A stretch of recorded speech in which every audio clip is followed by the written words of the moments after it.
All right, beloved. So, I want to do an existential knowledge dump. I know we were talking about. I talk a lot about Saturn, guys.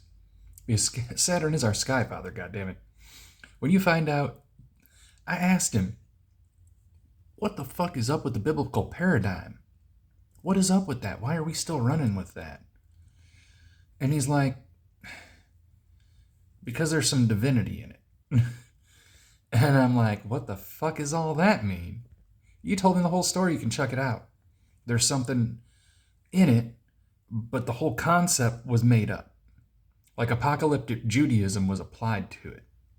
And there's a thing that happened that they wrapped up into their narrative because it was significant.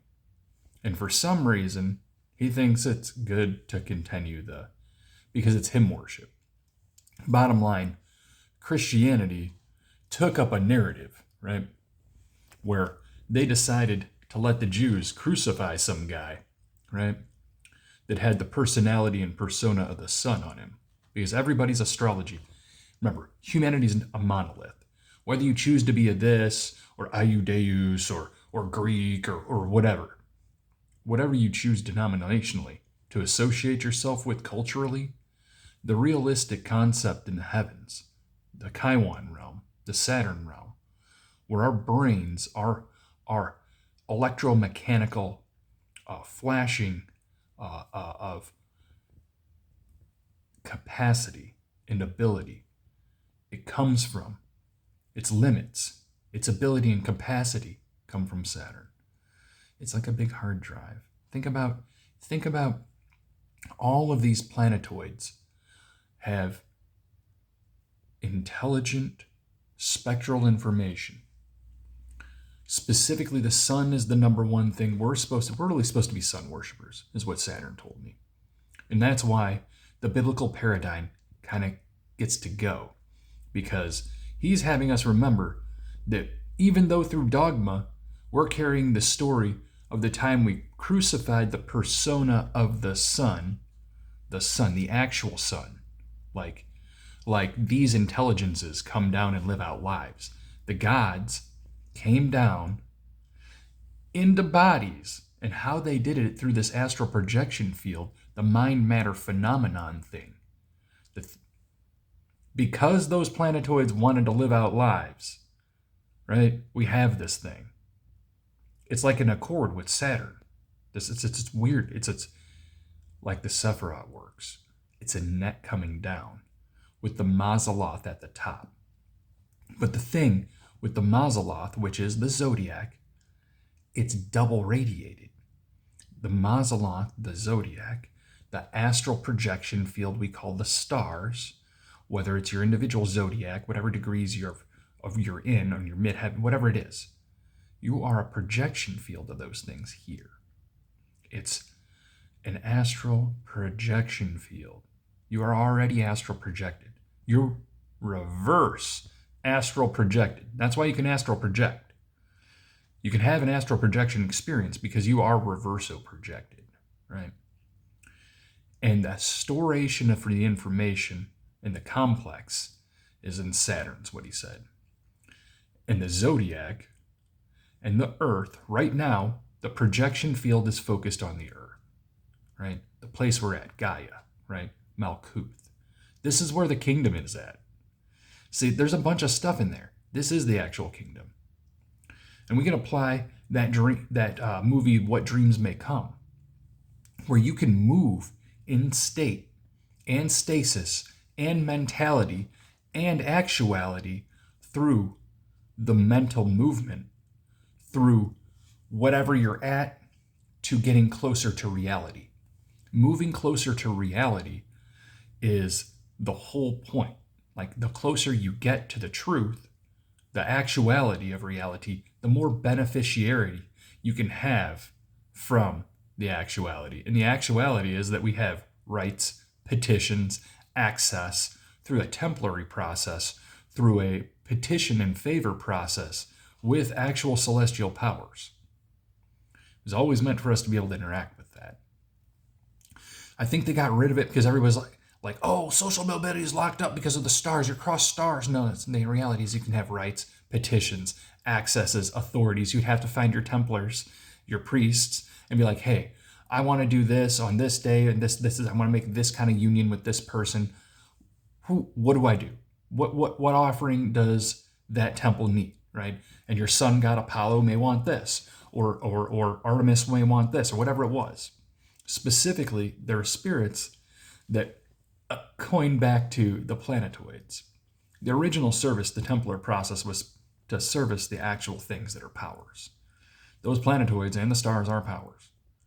The number one thereof, the limiter, the owner of the whole capacity. We do have a sky father, it's Saturn, and a sky mother. They're really masculo-feminine. All of these things have a masculine-feminine aspect, which is why male and female play out in many fractal fractions, whatever stylizations their minds and lives are fractions of those reflective introspects. God living it itself out in different emanations. Because we know the real power is even above these things. There's even more above what we have. There's powers, levels. There's levels even above Chiron's realm, above Saturn, right? There's other places. This is just how this one's set up. This one's supposed to be an astral reversal projection field that's sustained by a life envelope where certain things are allowed to happen during certain properties, aka the sun and moon got to be there, water's got to be there, certain temperature has to be there. It's a real tiny envelope. You really look at what we have, it's really nowhere else, right? It's extremely, extremely rare, which is why Saturn wants everybody to live out dispositional lives that don't interrupt each other. We're not really supposed to be doing the warfare the way we do it. We're supposed to be running on a completely different vibration. We've been running on an administrative and ideological vibration that's only the very elite have access to the Templar process of rights, petitions, favorisms, all that kind of stuff. They're doing that stuff, and they don't want anyone else access to it because then they can keep their corporations, their corporate occupation, all the other weird stuff where they do weird stuff in the background. You're like, what is that for? Because the gods want to see some weird shit, goddammit. They want to see a group fuck. They want to see all sorts of crazy ass shit that they did in the Romans times. They want to see us play, right? And they get to use us to do whatever they want.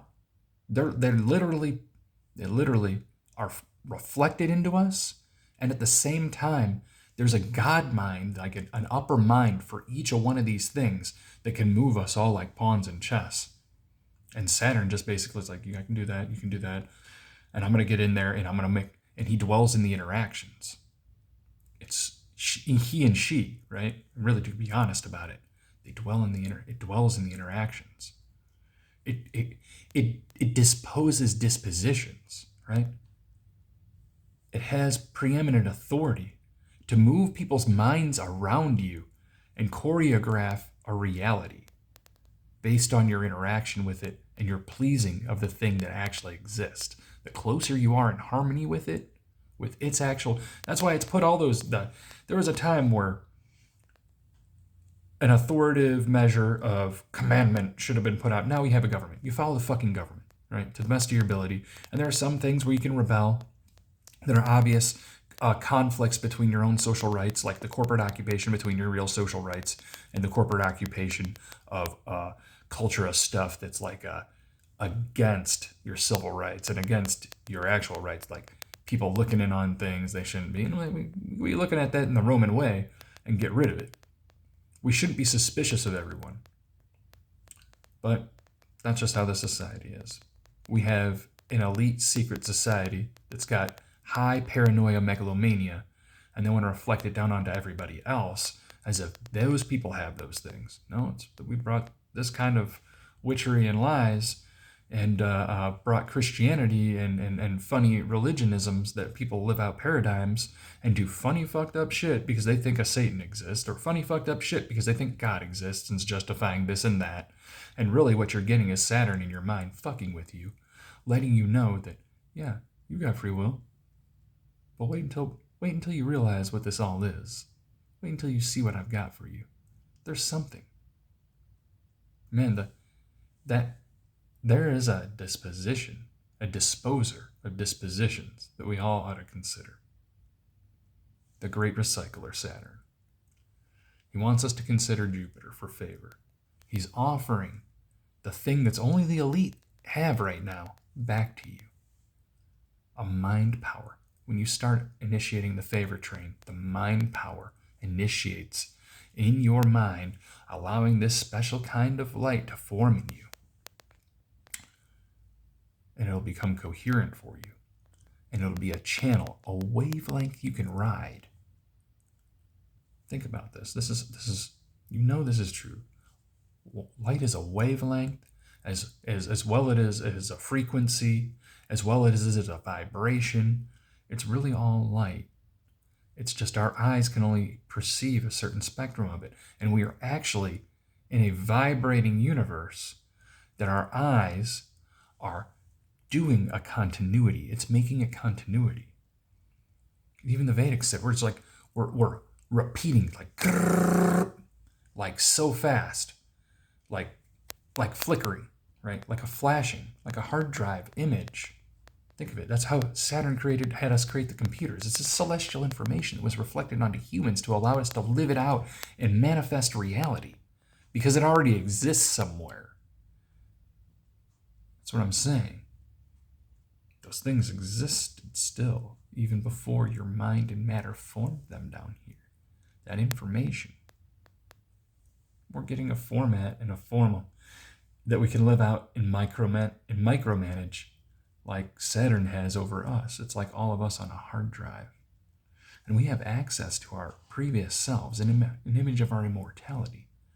Some of these things were true. That's why they didn't kick the complete paradigm, because the biblical paradigm is the actual paradigm broken up into little tiny nibbles, dribbled everywhere else. And if you're not a hermeticist, know where all the bullshit and dogma is, you don't know where to look because you're busy thinking about demons and spirits, and that's the whole wrong way to look. You need to be looking at wavelength, spectrum, light, intelligence, and things that have access, temporal access, and certain activities that can bring things in. It's a considerative process, right? Some people just live a microcosm out and don't ever consider these things. The ones who consider these things are rewarded with a path wherewith their intuition can reward them with the furnishings, the seeing, right? If they don't see a vision, they can't move forward, right? You see something, your intuition can say something. If you don't see anything, then how can the mind move forward? The capacitance isn't there, right? So the capacitance even for great space travel isn't for us right now, because it's not offered to us. But to consider the potential for it, it's there. It's in anime. It's in all those things. That reverso context feed of what that would look like. Because there's great imagery around concerning the sci-fi concept, right? It's forward and backwards at the same time is what I'm saying. In the future, you get feeds from the past. In the past, you get feeds from the future. But it's the ever-present that gets the feed from the both, the past and the future. Future potential and past potential, or past action, or conjecture on what could have happened. Because let's be honest, if we weren't there for it to happen, how can we assert that it happened? Just some thoughts, beloved. Little space dump for you. It's planetarian. There's even more mansions. We're in one. We're explaining the construct thereof, right? It's already been given it. We can see the microcosm here. It's been played out in the past. The powers of remote neutrality can be brought into considering the favor of humanity, because they don't have to benefit us. They got this thing rocking and rolling, and it just is like a cosmic gear. But you can attache stuff by appealing to Jupiter, ball Jupiter, ball's inclusive, ball Jupiter. Saturn wants you to be a ball worshiper, guys. Ain't nobody, Saturn's tired of y'all worshiping him. He wants you to do something different. He wants a new wavelength here, to come off all the dogmatic lifestyles and to move toward that opulent structures of the past, where the splendor and the mind power was at a level that it just isn't here today. They don't make things like that. And the ingredients for those things are still here, right? The people, right? That's who forms those things. We are the formers, the master art builder under the grand architect, right? Just some thoughts. There, beloved.